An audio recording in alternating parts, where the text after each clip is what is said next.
On behalf of the Dubai Supreme Council of Energy, we would like to welcome you to Dubai and thank you for being part of our WIGIS 2015. It gives me a great pleasure to share with you the highlights of our Integrated Energy Strategy 2030 and Dubai Green Economy Partnership Initiative, which are both driven towards the sustainable growth for Dubai and collaboration with the private sector in clean energy projects and programs.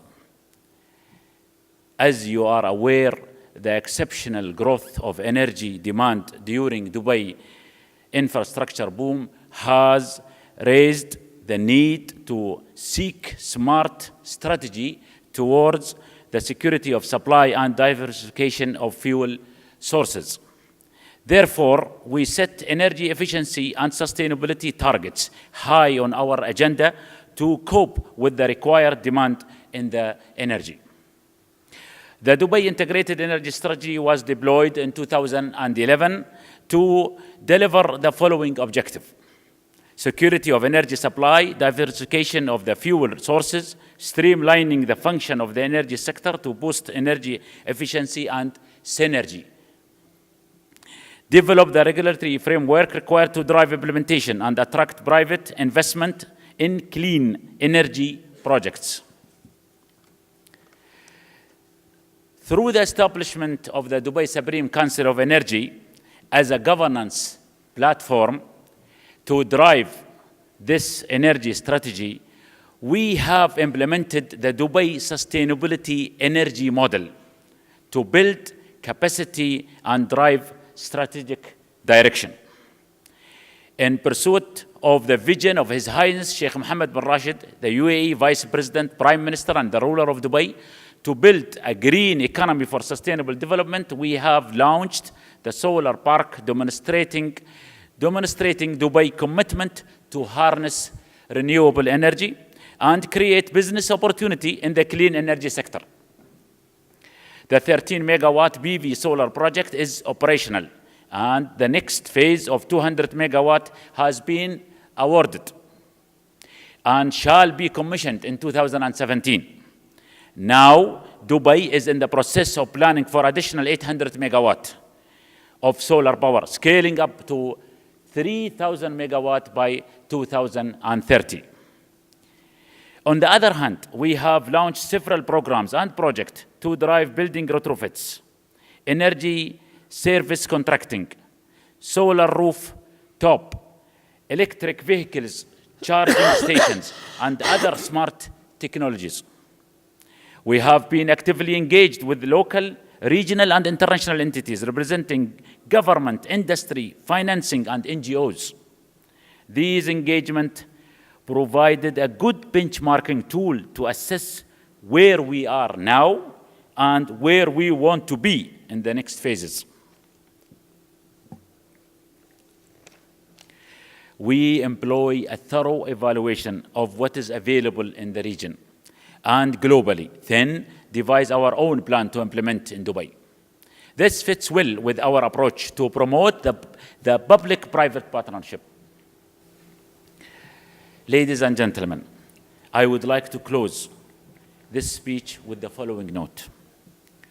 Although our journey in the energy management and sustainability has begun only 4 years ago, we are pleased with the tangible result achieved thus far. Along the way, we built confidence with the private sector, and we have seen strong interest and engagements in our project, which reflects our commitment to the PPP model as a prudent approach to the new era of project development. An era which delivers strategic programs to support Dubai's green agenda and vision of becoming a role model in the energy management and sustainability. Thank you very much, and I wish you a very successful session. Well, thank you very much indeed, Secretary General, for that excellent introduction. You've got us off to a great start, some inspiring thoughts, some very ambitious goals there from Dubai. Ladies and gentlemen, I'd now like to invite the 6 panelists to come up onto the stage, please. I'm afraid, ladies and gentlemen, it's 6 male panelists. We're not quite as good as the previous panel in that respect, but I assure you that the quality is very high indeed. I'm going to introduce each of the panelists as we go along. I won't introduce all of you now at the start of the discussion. Michael Gorton. I'm going to start with you. Ladies and gentlemen, Michael is CEO of Principal Solar. This is a company that's only existed for 5 years. It's a developer and operator of solar farms in the United States and in Mexico, and you're in the process of developing the largest solar farm in the eastern US. Michael, you give us your perspectives, please, on green PPPs. Okay. Well, I want to start with by setting a baseline. And the baseline, I'm going to use an analogy. So in 2007, Apple introduced the first iPhone. And at that time, nobody predicted that everybody in this room would have a smartphone by now. And in fact, everybody in this room has probably had a smartphone for 3 years. So Tesla has done the same thing for the automotive industry. Now, the explosion hasn't happened yet, but it's about to. Everybody who's ever driven a Tesla is their #1 salesperson. But here's the thing that you have to realize. The Tesla, if you drive a Tesla 500 kilometers, a 5-hour drive, you're going to burn as much energy as the average home burns in a week.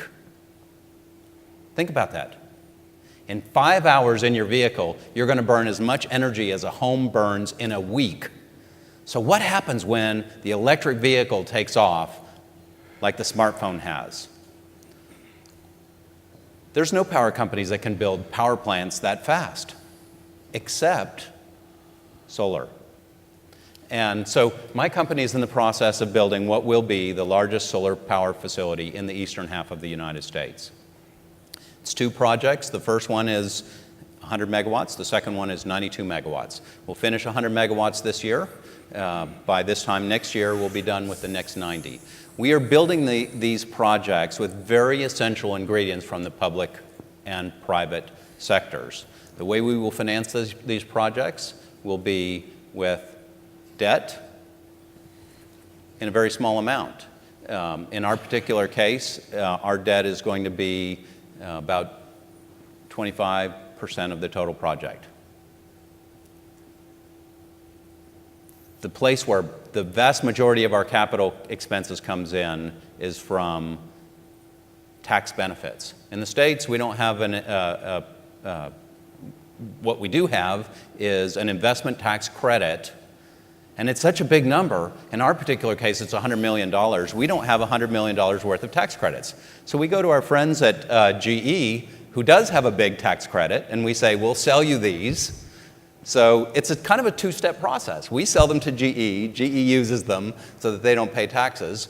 And that's where our public-private sector, and this would not be possible without this alliance we have with the government and with the big taxpayer. So it's very important, but I think the critical element for myself and everybody else on this panel is the demand for electricity is about to grow in a way that is unbelievable. Michael, thank you very much for that, and thank you for giving a specific example of how the government in the US, in your case, is helping to make your projects happen. I'd now like to introduce Paddy Padmanabhan, ladies and gentlemen. Paddy is President and CEO of Aqua Power. Aqua Power was a startup back in 2005. It's now a very large operator of water desalination plants and power plants, all forms of power generation. Has a paid-up market capital of $1.5 billion, operating in many countries in the region. Paddy, your expansion, your success has been due in part, of course, to the support you've had from public interventions, public policies in the countries in which you operate. Tell us all about it, please. Thank you.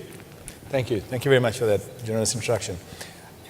One of the themes that this panel is due to sort of explore is what are the key success factors for a green public-private partnership?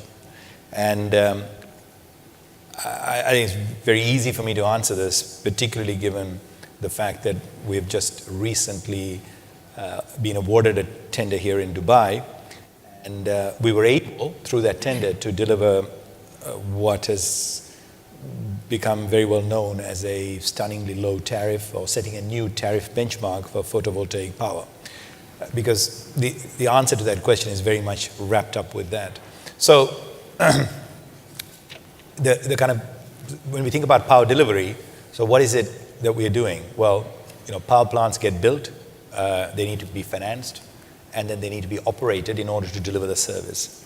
So the model that the region has adopted is the public sector procurer is giving certainty by offering a long-term contract where the risks are well balanced between the public sector and the private sector. And the key there is to make sure that the risks that the private sector can deal with, like the technology, the cost escalation, operation and maintenance, cost uncertainty, all that is left with the private sector.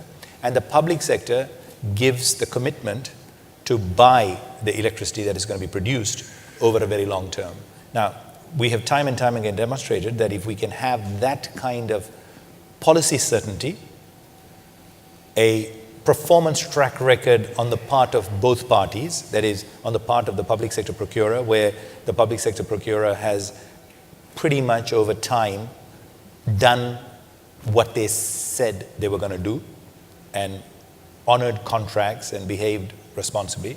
And the private sector has, over a period of time, delivered on the promise of getting plants built and operating and delivering service.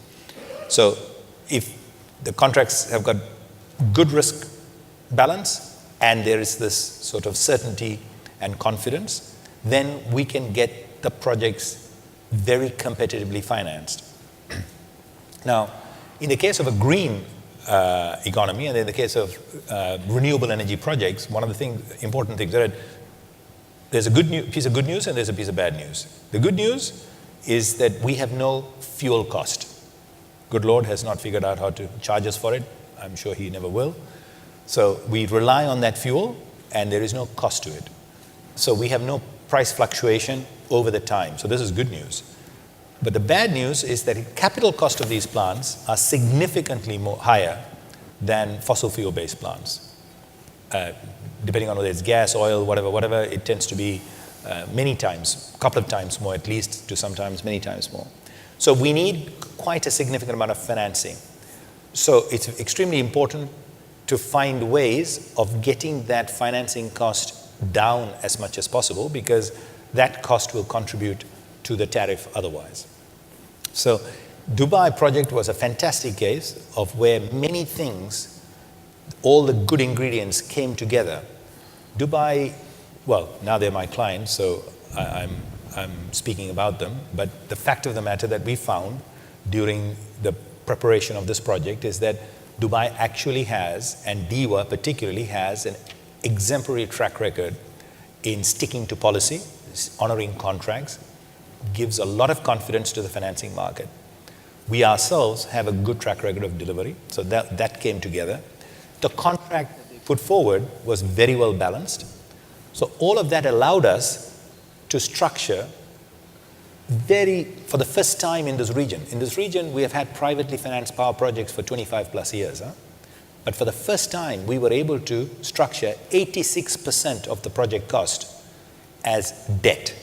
To give you a point of reference, I know of no project where debt has been more than 80%, 81%, I think there was one project. So we were able to attract a lot of debt, and that's very important because debt is priced at a much lower cost than equity because debt takes less risk.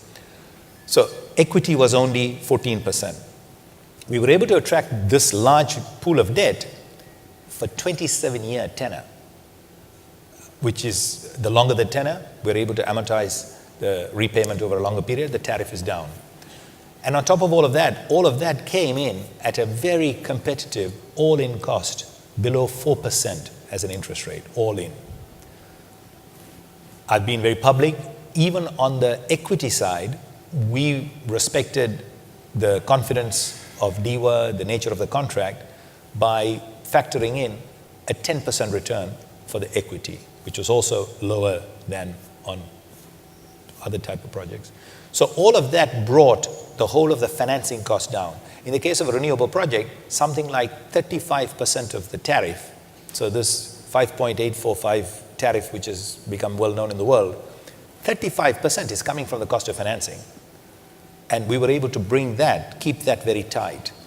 And on top of that, in this particular case, Dubai was also able to provide us with an extremely established industrial infrastructure and excellent existing construction capacity, both of which we were able to take on board, working with a very experienced EPC contractor to reduce the capital cost of the plant. In this project, in a project of this type, capital cost is about 50% of that tariff.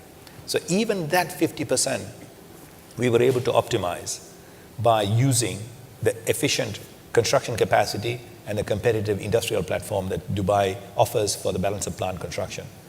Operation and maintenance burden is something in the order of about 15 to 16%. We ourselves have a fairly large team of operation and maintenance staff in this region. We today operate over 28 facilities. Many of them, in fact, all of them are fossil fuel based, but that doesn't matter. The supply chain access that we have can be optimally utilized even on a renewable project. So many things came together to deliver a kind of a stunning tariff, which are clearly the strands that is needed, the key ingredients that are needed for successful private-public partnerships. Paddy, thank you very much indeed for that. Ladies and gentlemen, you've had two pure private sector perspectives. We're now going a bit closer to the public sector. Dr. Ali Al-Bassami is a consultant for investment and business development at KA Care. For those of you not familiar with the organization, KA Care is the King Abdullah City for Atomic and Renewable Energy in Saudi Arabia. It is, if I could say so, Ali, the de facto Saudi Arabian Nuclear and Renewable Energy Ministry. Yes. Ali, the floor is yours. Thank you, Giles, for your introduction. It's a great pleasure for me to be here. Thank you all. I work for KA Care, which is King Abdullah City for Atomic and Renewable Energy. The city does have three objective pillars. The first one is the renewable energy, and the second one is atomic power or energy. The last one is to build a home or a ground base for the operation of KA Care, so which is located 40 kilometers west of Riyadh, based on area of 1.6 million square meters. Due to the broad scope of renewable atomic and this physical city associated with other challenges Saudi Arabia is facing, like the limited resources, expectation from the consumers, and innovation technology associated with these two domains, the renewable and atomic, Saudi Arabia and KA Care primarily, we look deeply into the BPP, which is public-private partnership. We did comprehensive, and we developed a program for KA Care itself for different programs under the renewable, under nuclear. I'm part of the team that's dedicated to build this physical city. So this city does consist of two segments. The first one is revenue generative, and the second one is non-revenue generative. The revenue generative is like could be the shopping malls and the hotels and other things that can generate revenue. It's the IRR is expected to be at 10%. So this can be taken by the private sector, and the non-revenue generative, like the infrastructure and the academy, the headquarters, and these things can be built by the Ministry of Finance or the public sector. We developed the program, we developed the PPP manual and the policy frameworks, and we have done some projects, like minor projects with dealing where PPP take roles in these things. We are still going on the PPP for the physical city, and hopefully we'll see the light soon. Thank you. Ali, thank you very much for that. Great example of a project, I think, as the applause indicates over there. Thank you. Back to the private sector, ladies and gentlemen. It's now my pleasure to introduce to you Dr. Aziz Mohammed, who is President and CEO of GE, General Electric, power services here in the region of the Middle East and Africa. You're responsible for GE's power services business, Aziz, in 30 countries. Aziz, the floor is yours. So here's my viewpoint. I'm here to drive one agenda and 3 challenges that are associated with that. The agenda is focus on energy efficiency on the supply side of already installed equipment. You'll get a big bang for the buck. And here are some numbers to kind of make the point, okay? So if you look at Middle East and Africa, you have about 300 gigawatts worth of installed capacity. However, and this installed capacity, by the way, is at an efficiency of 25 to 30%.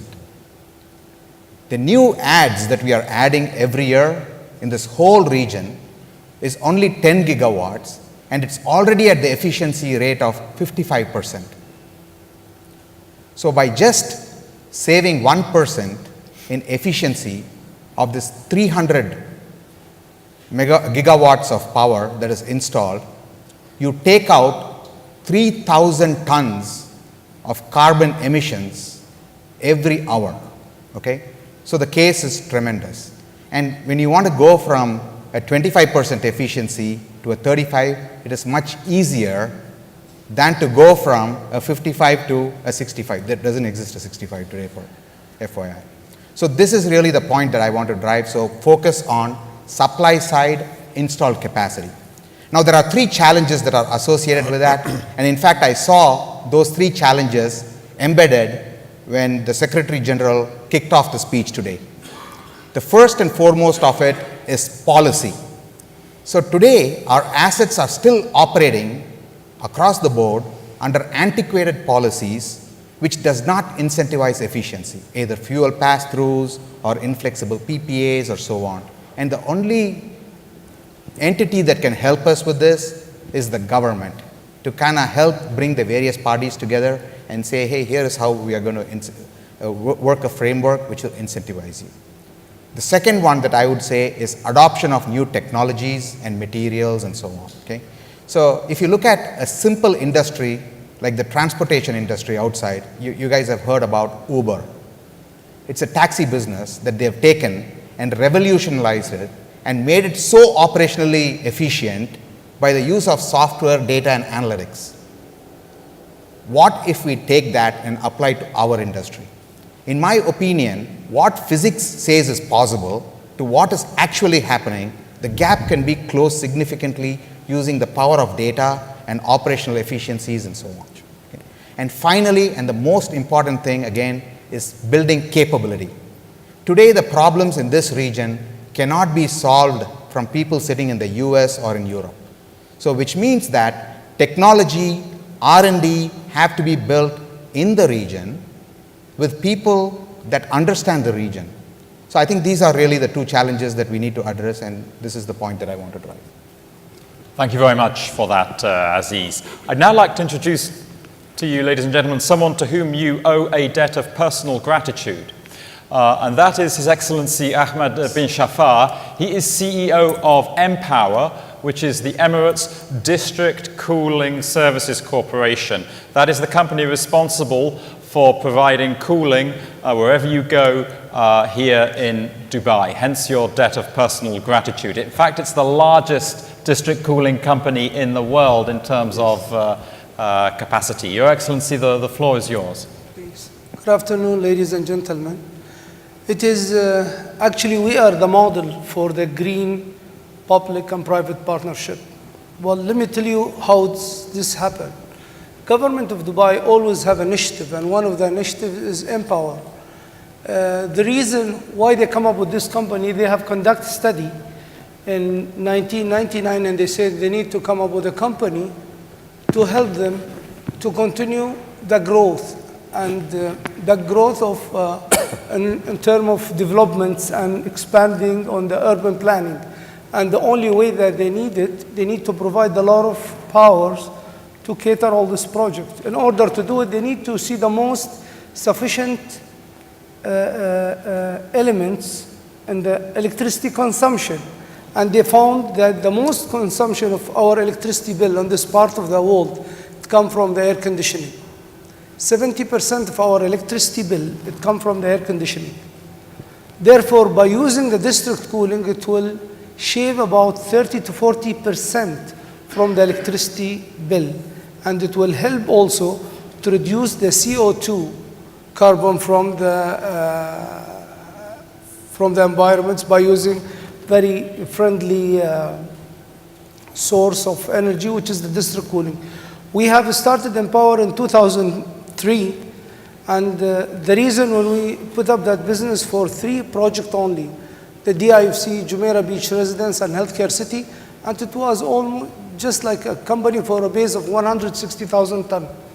Then the project in Dubai keep expanding, and we found a lot of encouragement from government of Dubai and the energy board to expand the district cooling concept in the whole city of Dubai.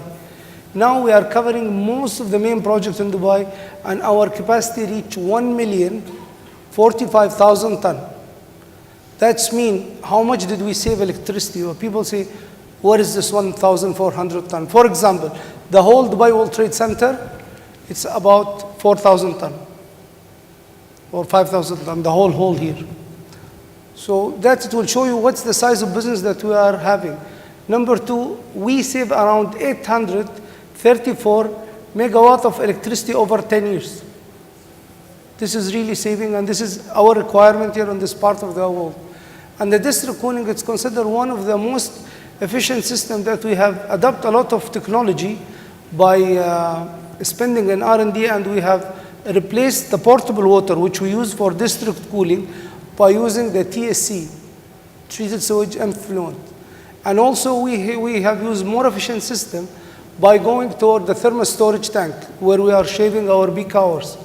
So we are always continuing on this processing by increasing our efficiency in all sector of this industry.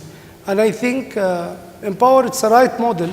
It showed a partnership between the public and government, because it's 70% owned by Dubai Electricity and 30% owned by Dubai Holding.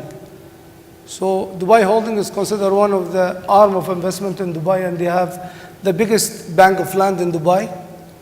And DIWA, I think all of us know DIWA, Dubai Electricity. So this is a very good model of partnership for the developments of, to support the development of Dubai and the green building initiatives.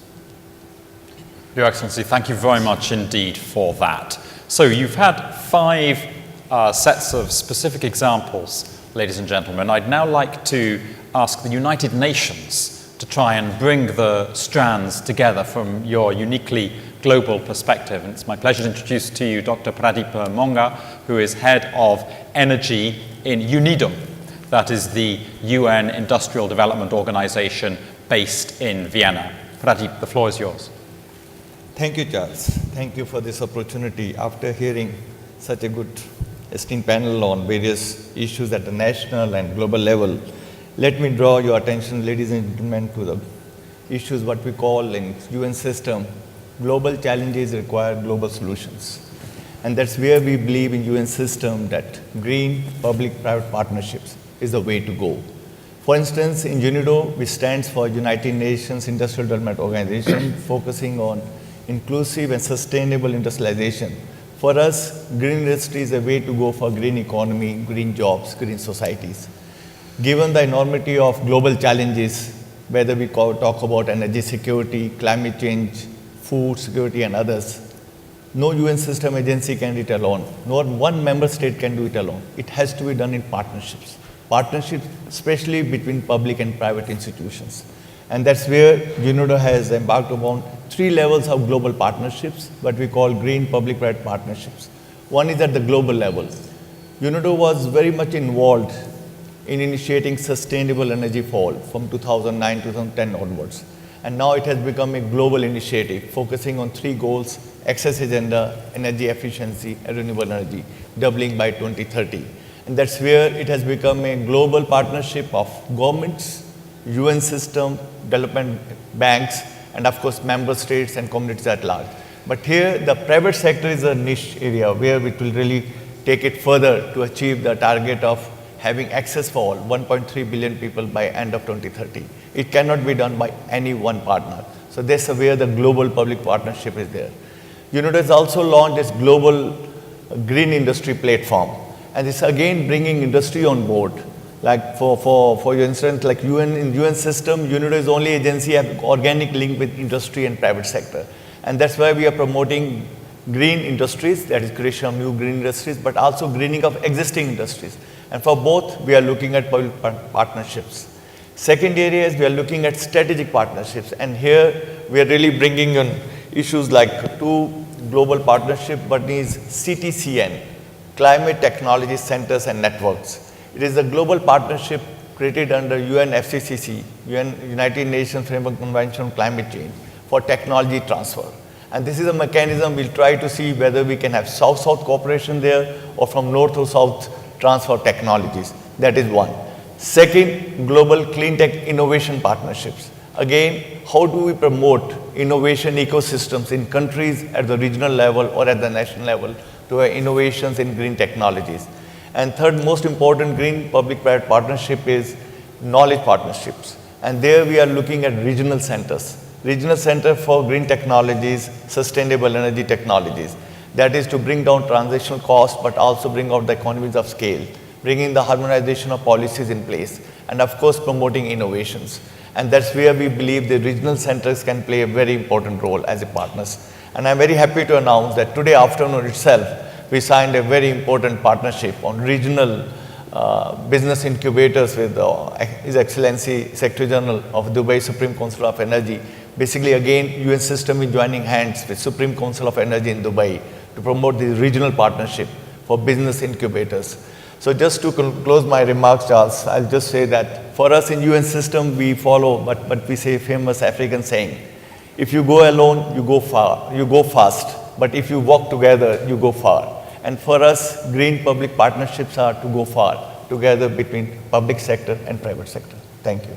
Thank you very much indeed, Pradeep. Yeah, I clearly speak on behalf of all of you by thanking you, Pradeep, for the strong commitment that you on behalf of the United Nations offer to all of us in trying to make green investments happen via the various different partnerships that you offer that you have described. I wonder, Pradeep, if you could, building on what you've just said, give us some specific examples of green investments that have happened or that are going to happen as a result of the partnerships that you've mentioned. Thank you, Charles, for your question. First of all, I feel that for a successful green public-private partnership, there has to be three concrete elements. First is political leadership. That's the starting point. And that I believe Dubai itself is a very good example, political leadership. And that was also given very clearly when we launched Sustainable Energy for All by Dr. Jum Kela and other partner agencies. So that's the first. Second, capacity building and knowledge management. And third, most importantly, what we believe, business model approach. Coming to the concrete public-private partnership, we launched a regional center in ECOWAS region, what we call ICRI, ECOWAS Center for Renewable Energy and Energy Efficiency. And there, for the 15 countries, became a very clear renewable energy policies. We have harmonization of policies to bring in the investments, especially the domestic investments and the external investments. Because, for instance, when we look at the clean development mechanism, Africa as a whole received less than 4% of investments as compared to Asia and Latin America. But through policy interventions in ECOWAS region for 15 countries, for renewable energy, energy efficiency and investment policy for them, we believe that more than $100 million of investments are coming in through various projects and programs. And that is, we can say, scaling up in many other countries. Second very good example is CTCN has just begun in almost 15 countries, but we believe Climate Technology Center and Networks will become very important mechanism to promote investments in climate technologies. And that's where we believe that financing mechanism of climate change, which I hope we'll have an agreement in Paris, will help us to further scale them up. Thank you. Thank you, Pradeep. I'm sorry to ask you yet another question, but you've mentioned Africa, which is great, and you've mentioned capacity building. Is it fair to say that there are many countries, notably in Africa, that have problems absorbing green investments? And if so, what should be done about it? You're absolutely right, and that is our experience in United Nations systems, that many countries, especially small countries, LDCs, least developed countries, because of lack of capacity in the government, in the private sector, lack of policy instruments, lack of that ecosystem for where the private sector can flourish, we do not have very resilient, very good programs coming up. Although things are moving, but things can move much faster. We believe, for instance, whole of sub-Saharan Africa consumes less than New York City as energy consumption. How do you really scale up investments? Because access to modern energy is almost like a human right for UN system. How do we scale up? Because energy is a precursor to industrial development, energy is a precursor to productive capacities, and that's where we believe capacity building and knowledge management is the starting point for some of these countries. But also through capacity building, we can bring in various partners together. Businesses, academic institutions, public sector, but also then government comes in with a policy framework where these sectors can work. And that's a way to go. Public-private partnership, in my view, is a transition towards private sector taking over, markets taking over for scaling of investments, technologies, and of course, providing goods and services that is required for all citizens in this world. Thank you. Thank you for that, Pradeep. Michael and Paddy, you've both talked about solar projects in the US and in Dubai, respectively, and you've described the very different types of public support that are helping to make your solar projects happen. My question to you both, and I'm going to turn to you first, Michael, is for how long is the sort of public support that you have described going to be necessary? Could you be doing this without public support in 5, 10, 20 years' time? Well, I think we're probably 3 years away from being able to build a real solar project without the public support. But part of that is understanding that financing these projects is typically not within the capability of the companies that are building them. And so the 30% that the federal government in the United States gives us is a very important piece of our capital cost structure. So that 30% in the end of 2016 will drop to 10%. And I think when we look at what are the benefits that come into the solar industry, something that people don't typically realize, but I'm from Texas, and Texas, like Saudi Arabia, is an energy place. We produce a lot of oil there, and we spell energy O-I-L and G-A-S. Very few Texans know how to spell it S-O-L-A-R. And so we're doing a lot of education there, but here's the thing that most of the Texans don't know, and that is oil and gas have greater subsidies than solar today. And I'd love to be on an even playing field with them because my company would be more profitable if we were. Paddy. Well, therein is the point.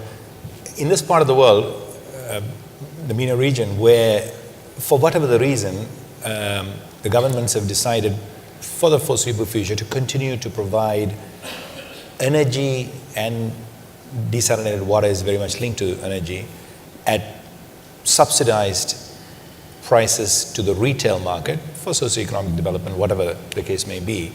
The focus is on making sure that we generate that energy as cost competitively as possible.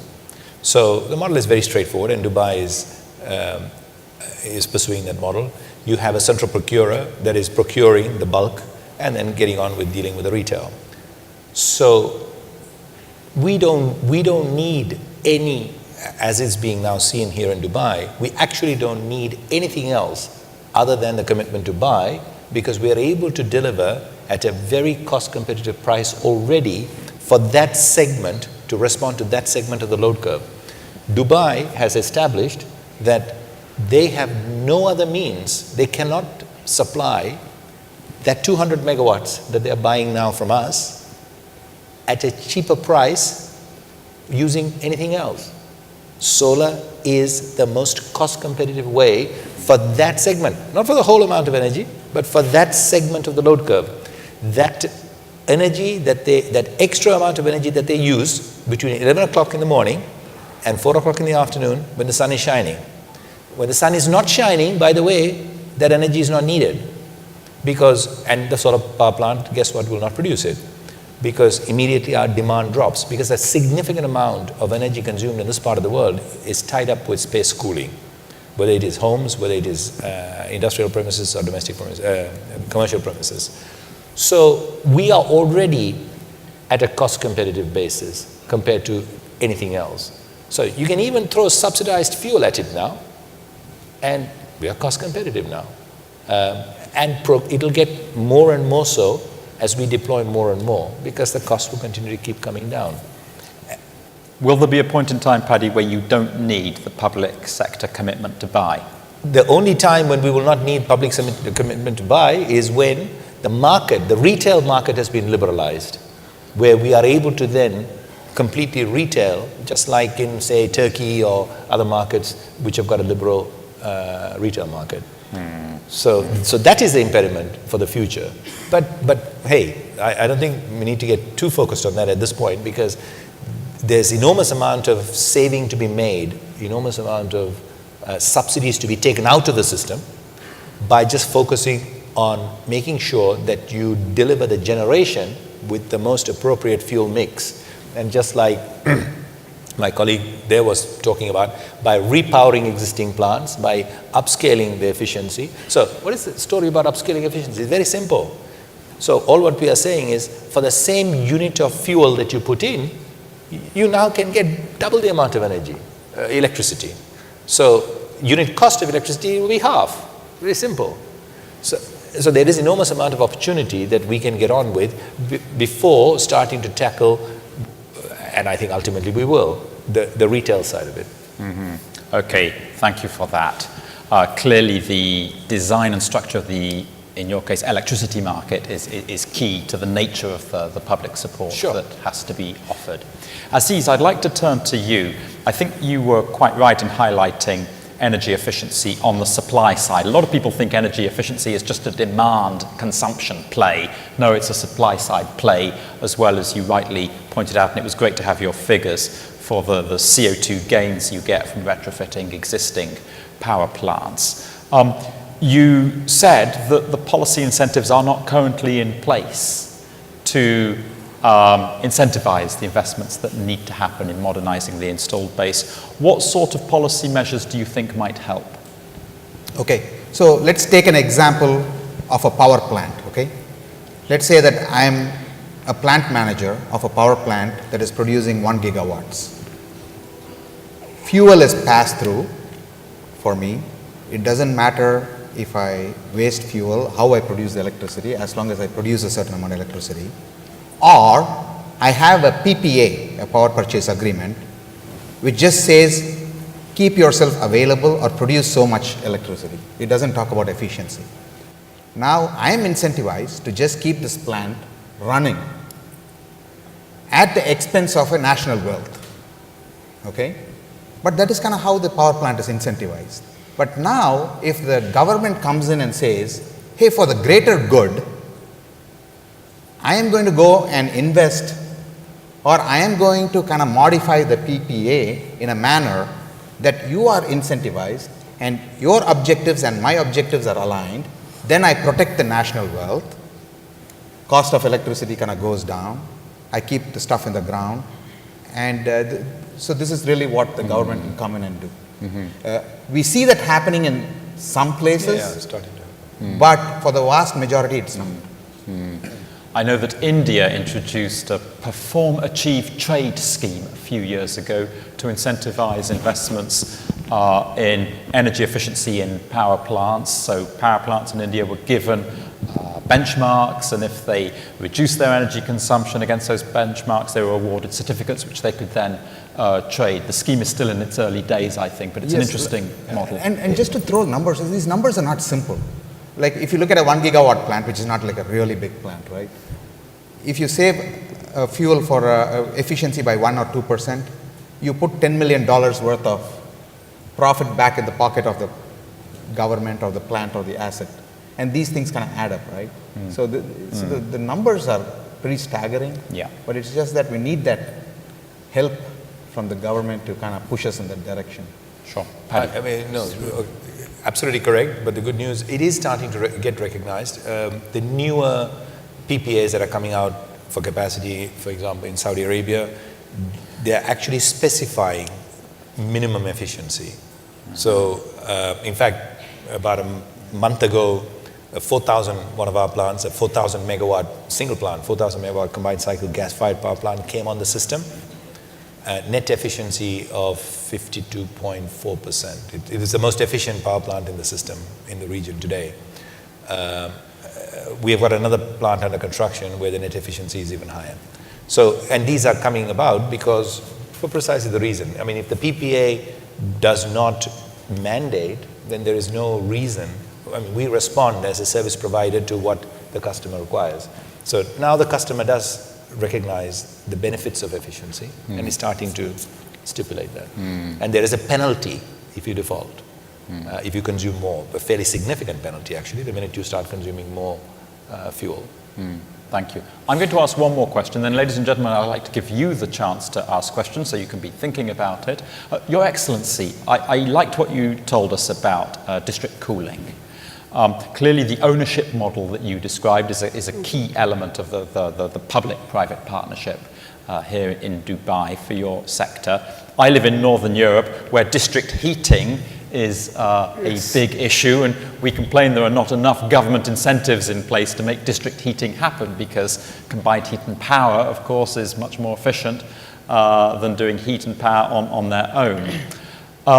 What are the incentives here in Dubai and in the UAE for making district cooling, happen as opposed to people doing the standard aircon? They are same. The district heating and district cooling are same.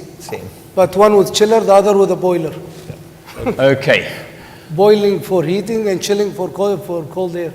So this is a different. Yeah. Well, government of Dubai by itself, it's incentivizing us by giving us a project. But they are triggering something else. The feasibility, the financial feasibility of each project. If you are not making money at the end of the year, that means you are not performing. I would comment to my colleagues here when we say that if I run without efficiency, Dubai's main goal is the efficiency and optimization, using all the resources, whether electricity or water or any other resources that we use. We need to be very efficient in order to pass this efficiency to the government, to the end user, to the partner and the shareholder of that company. If we did not invest or put our investment on R&Ds and trying to be more optimized by giving very optimized services of district cooling, for example, district cooling usually as a standard they are giving 1 kilowatt per ton per refrigeration ton every hour. We are trying to achieve the most optimized is 0.95. We are achieving an M-Power 0.85. So we are much more efficient than the standard. We are trying to bring this efficiency in order to increase our profit at the end of the year, which is benefit to the shareholders, trying to pass this benefit to the end user and also share with the governments the expanding of the city. At the end of the day, we are working all toward one goal, the optimization and the efficiency. It is very important for all of us as end user or government or company's ownership.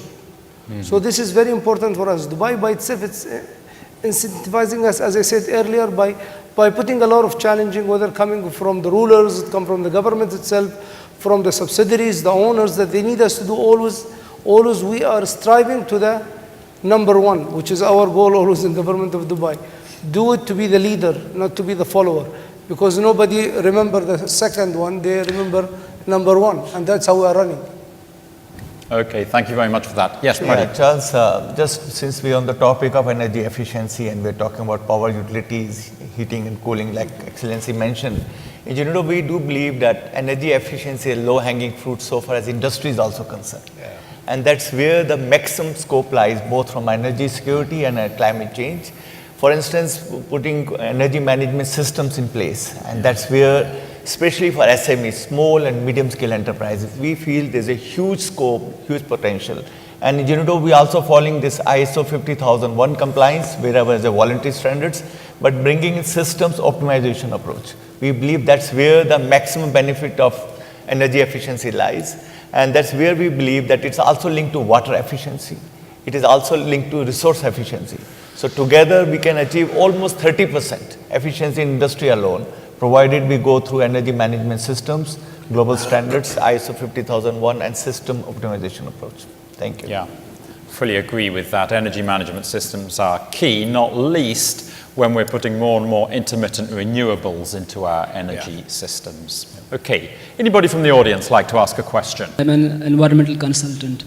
Now, coming to the basics of the green economy, it revolves around the climate science. So how much certain is climate science? It is agreed it is an uncertain science. The IPCC models and other models, they are conflicting. So there is not a uniform or agreed model which will show that it is a certain science. As I will give an example, if I will someone ask to give me the direction of a spring, a cold water spring, he will say me it is 10 kilometers ahead in this direction, and then he will say I'm not sure. It is the same scenario. And now coming to the investment, the investment should be site specific.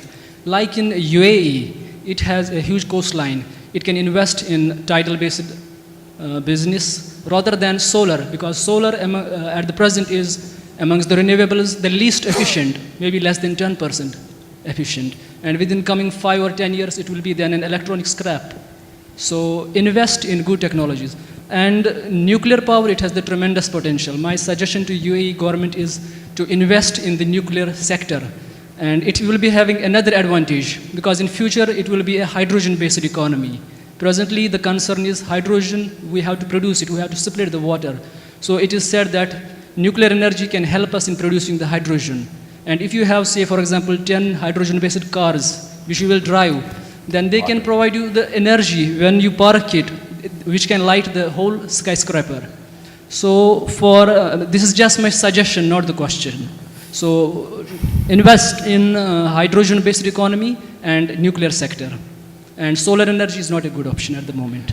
It has tremendous potential, but at the moment, its efficiency is very low. Thank you. Thank you for your contribution. Part of it without getting too tangled up in a nuclear, non-nuclear debate. The only couple of points I want to make on this one is, just bear in mind that nuclear power plants also use a fuel that is in somebody else's control. That has a price, and who knows what that price is, and that price has shown itself to be volatile in the past. Okay, so that's the first point to recognize. And it's extremely important in that context, because you're going to make massive capex now. So just to give you a kind of order of magnitude indication, so a combined cycle gas-fired power plant costs $750 a kilowatt. A photovoltaic plant costs $1.4 million a kilowatt, as opposed to 750,000. A nuclear power plant costs $5.5 million. So you're going to make this massive investment, and then you're going to be sitting waiting on, preying on the volatility of the fuel that you're going to put in. So that's the only point. I'm not saying, I think there is some sense in fuel diversity, getting a mix of fuels. So a certain amount of nuclear, why not? But that's another story. I don't want to get it tangled up in that. And the other point I would talk about in terms of absolutely right, we need to continue to keep pushing the technology boundary and keep innovating, keep coming. But electricity is absolutely the foundation of economic development and social stability. So we need to make sure that we are delivering electricity reliably, not just cost competitively, but also reliably. So from that point of view, just jumping into new technology as the solution for significant components of power delivery, I think is not perhaps the most wisest. Doesn't mean that we should not be pushing the boundaries. Michael? Yeah, so I have a particular interest in this because as a young engineer, I worked on a nuclear power plant that was under construction. And so I can tell you, the efficiency is amazing. Those plants, you turn them on, they run for years, you don't have to turn them off. But the power plant that I worked at when we initially designed it was a $700 million power plant. By the time we finished it, it was a $12 billion power plant. It was 2.3 gigawatts. That power plant is still running. It's probably one of the most efficient power plants in the country. There are 2,000 people that report for work at that power plant. Most of them are engineers. And so, but it's a combined cycle power plant, generates great efficiencies. In the solar world, we're happy to get 18%. But the reality is you have to look at a cost-benefit analysis. Yes. The fuel is free, and there's no moving parts. And the cost is certain. Yeah. So, I mean, when I'm talking to high school kids, I say, look, solar, when I was a nuclear power engineer, I thought solar was completely stupid. But now I look at it and I see the tens of thousands of moving parts in our nuclear power plant, and I see none in solar. And I see the cost of fuel and then getting rid of the fuel afterwards. Those expenses. In solar, we have, so, you have to have diversity. And so I think nuclear is really important. It probably remains important, not as important as natural gas. Because natural gas is cheap, it's clean, there's lots of it. Ali. And also associated with when it comes to comparison between the atomic energy and the renewable energy, there is no right formula to choose either renewable or atomic. Because like if you can see Japan as an example, Japan is getting rid of many nuclear plants. France on the other side, they are investing more and more in when it comes to nuclear power plants. So it's actually different trade-off, like investment, as Paddy and Michael mentioned, can be one aspect. Environmental aspect is environmental also another important aspect, because nuclear is associated with lots of disposals and other things that can harm the environment or other things associated with it. Ali, what will the energy mix be in the new city that you're developing that you told us about in Saudi Arabia? They are focusing on different renewable energy technology or resources like PV, CSP, and wind turbine as well. Okay, so entirely renewable? Entirely renewable. There is also in the initiative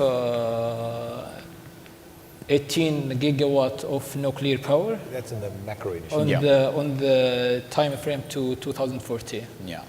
Okay, thank you for that. Any other questions from the audience? Yes, the first hand was the gentleman over there on the left. My name is Al-Fatih. I'm working for Dubai Electricity and Water Authority. I've come across with a graph showing that the growth of solar in 2050 is going to be increased drastically, and nuclear is going down. And even if you go further, in 2100, in United States is not going to be even a nuclear station. And on the opposite side, in Saudi Arabia, they are building nuclear, which is, it takes around 7 years or so to build the nuclear. And then suppose later on, if the solar become more economical and better, what are you going to do with the nuclear if you want to demolish it? Because the cost will be also to be considered. Thank you. Thank you for that. And then question on the front row here. Tahir Diab from the Dubai Supreme Council of Energy. Thank you, gentlemen, for a very informative discussion. I'd like to help you now get back into what I thought the theme was green PPP. We have some thoughts actually about where we can bring PPP next. So we managed to get it into the solar power generation. PPP is not actually a new model. It's been around in the region. A lot of the conventional power plants have been built with the PPP model. But of course, having seen now the first green PPP is definitely what we would like to see, in Dubai just made that as a demonstration. Where else can you see PPP come into green mobility, green buildings? Just wanted to see, where else can we think beyond just power generation? Paddy. Well, just a quick answer for that one. In my view, anything where the required service can be well defined. So technical or non-technical actually doesn't matter. New technology, old technology does not matter. Market will sort it out. The key in my mind is to define the rules. In anything where you can define the rules well, you can specify what you want. So, green building, specify what you want. You're able to specify it very clearly, the output. rather than the input. Forget the input. Leave the input to the private sector to innovate. That works extremely well in a kind of PPP model, where then you transfer quite a lot of the risks that private sector is well capable of handling, and leaving you with the stuff that you should be taking responsibility for as a public sector procurer. So in my view, distributed power generation, okay,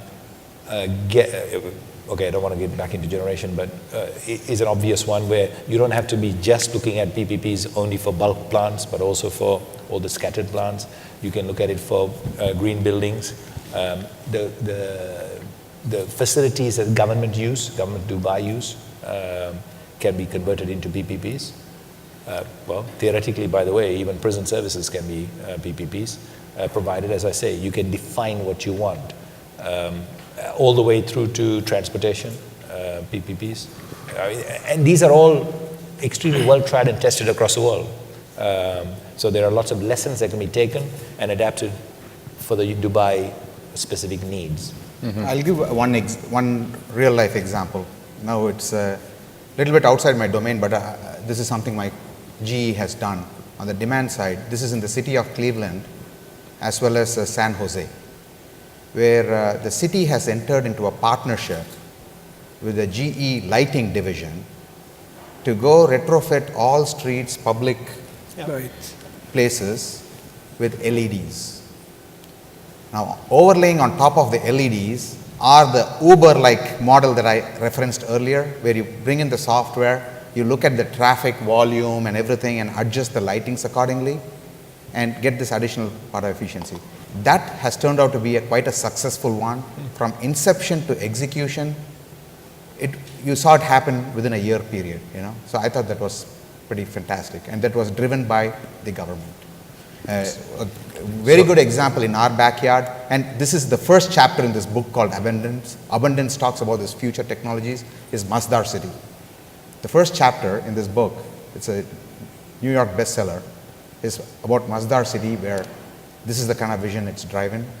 You go look at the buildings, sophisticated, driverless cars and everything, and that is kind of the vision in our own backyard. So I think those are two examples. Ali, do you want to come in? Yes, I believe the PPP can work with any project. There is no defined broad scope for any project, except like any project that's associated with one of the 4 challenges.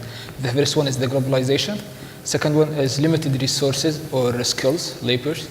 Third one is the high expectation from the consumer or the customers, and like high intensive budget, like required for the project. Like any of these challenges can work. PPP can be a good example that can work to resolve any aspect of these 4.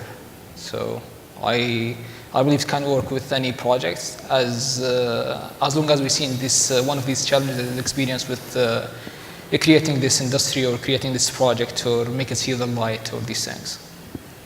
Thank you, Ali. Any other questions from the audience? If I may, I'd like to ask one final question.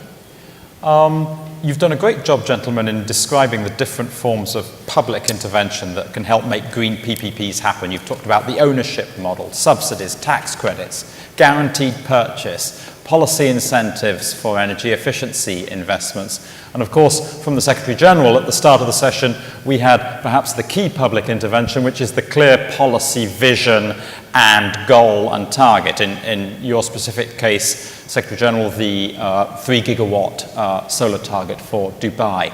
But there's one public intervention that none of you mentioned, and I'm going to ask you about it to see whether you think it's relevant, and that is, should governments be putting a price on CO2? Pradeep, I'd like to turn to you first. That's a very good question. Having a carbon market or carbon pricing, I think is a very good financial instrument, but for that, for any country, it requires certain ecosystem there. You used to have a vibrant markets for that.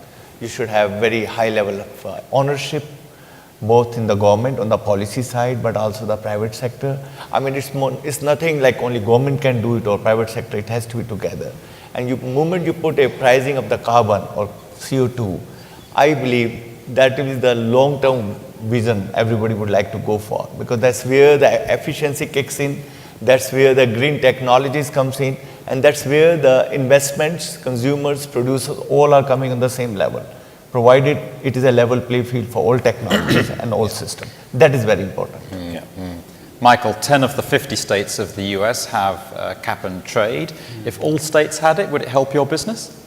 Well, yeah, it would help. Not specifically, because we don't produce CO2. It would make everything else more expensive. Maybe I could raise my prices a little bit. I don't know. But I don't think we need it. The reality is, the technology is getting to the point where solar can now compete, and we're not looking at building coal plants anymore. Natural gas is relatively clean. So I think we're almost at the point where we might stop thinking about it quite as much. Paddy. My own view is I think we need to get off the subject of thinking about carbon pricing in order to encourage clean investments, green investments, because I think you're absolutely right. I think we're moving, technology is sort of way ahead of policy now, and we are able to make that cost efficient. But I do think we should be thinking about carbon pricing for a reason. Look, we already put a penalty on pollution. So if you dump cyanide in your sewer, for sure it's going to get traced back to you and your city, municipality, even here, anywhere, just about pretty much anywhere else. They're going to find out and they're going to come back and fine you for it. So we're polluting. So carbon is pollution. So I think in time to come, there is logic in thinking about pricing that pollution in order to encourage people to pollute less, not specifically to encourage you to charge more for your green, but more to do with controlling or trying to, so because, so I run an inefficient, I choose to pay more, perhaps, and run an inefficient system and pollute more and cause cancer or some other impact to you. Well, that's not acceptable in society. So I think we need to be thinking about carbon pricing from that point of view. In my view, that's... Okay, thank you for that. Any last questions from the audience? In case of any operation problem or maintenance problem, are you keeping the potable water as an option in case of emergency? Sure. Okay, this is your question? Yeah. Well, actually, number one, we cannot see we are 100% using the TSC water because the TSC on the summertime, due to the high temperature in Dubai, they are actually using the TSC water, which is come from Dubai municipality. They are using it for the greenery, which is on the road, on the gardens, all over Dubai. So on the summer, it goes down where we have our peak hours. And most likely what we do when we are using the TSC water, we are having our RO, reverses osmosis, and we are always combining portable water with the TSC. And then instead of we are using the water for one cycle, we are using the water for 10 cycles. So basically with the RO, it's really supporting us to increase the efficiency by using that water more than one time on the cooling tower, which would actually give us more leverage on using that water. Maybe we are doing 80-20, 80 on TSC, 20 on portable water. In case of any failure, automatically we are transferred to the portable water because we cannot shut down. Imagine in the mid of July or mid of August, there is no TSC water, what would we do? So we are automatically connected to the portable water. Sure. Thank you very much indeed for that, Your Excellency. My first question would be like, can we use clean energy to produce rather than electricity something else like water? And I was reading some articles like even we can use to produce water. That's first my question. Second question, I would ask the minister, the town you are building, the green town, is it going to be green for everything, including that the CO from car and people will use like electric cars and everything like that? So your second question is addressed to? From Saudi, the new town. Yes, yes. Okay. Actually, the principle or the sustainable principle that KKR is trying to build the new city is the design office is Gensler, and is basically is most of the one designer office that's very professional when it's come to, or very well known for their projects when it's come to green master plan or green projects. There is public transportation in the sites, also use of smart canopies and these things that's to reduce the pollutions from cars and emissions from these cars. So this is an initiative that has been considered. Thank you. Just speaking about the first question that you asked about can renewable energy, or is renewable energy going to get used for producing things like water and so on? Yeah, absolutely very important question for this region, because we consume an enormous amount of energy in desalinating water, because we don't have, we're not blessed with fresh water. Yes, the answer is very much so. Both using the technology of capturing the heat and converting that to steam and desalinating. There are some, not pilot in fact, pretty much full-scale plants are under development in the Kingdom of Saudi Arabia for precisely that, to look at using renewable energy for desalination, taking the part of the sun directly through into then producing desalted water. So definitely that's going to happen. And the other one I think that people need to recognize is that we can't continue to throw our rubbish into a hole in the ground.